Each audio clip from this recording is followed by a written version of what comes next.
Hello friends, Tarzana Joe here, and today we're going to unbox some poetry. Well, I'm going to unwrap it, but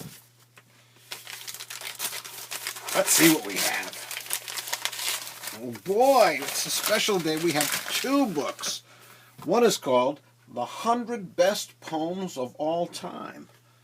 That's a little presumptuous, don't you think? Because time is still marching on as far as I know. And for the title of this book to be correct, well, no one from now till the end of time will ever write a better poem. And I know someone who's trying. Maybe the title should be The 100 Best Poems So Far. But let's not quibble. Now let's see what's in there. Oh, these have 100 poems by 100 different poets. Gee, no one ever wrote two? Well, anyhow.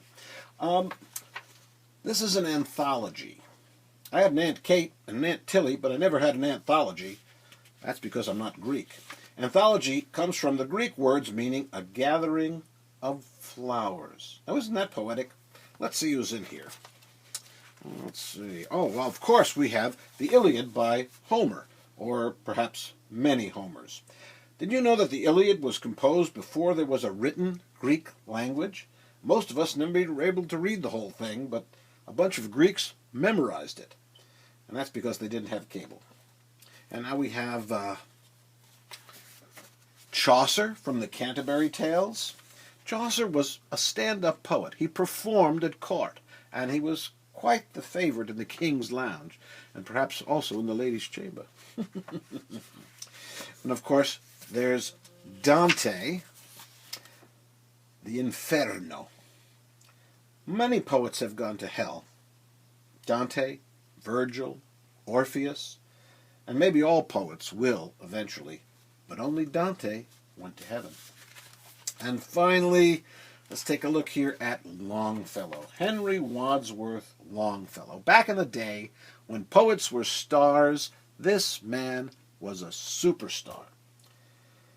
Of course, after the tragic death of his second wife, he became quite a recluse.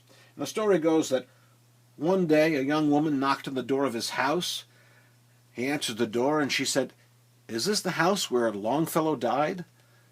And he answered, "Not yet." Well, that's the 100 best poems of all time. And if you want to look for the 101st to add to your collection, I suggest It Only Hurts When I Rhyme by Tarzana Joe. And you can get that at tarzanajoe.com or amazon.com in a Kindle edition. Thanks, and we'll be unwrapping some more poetry next time.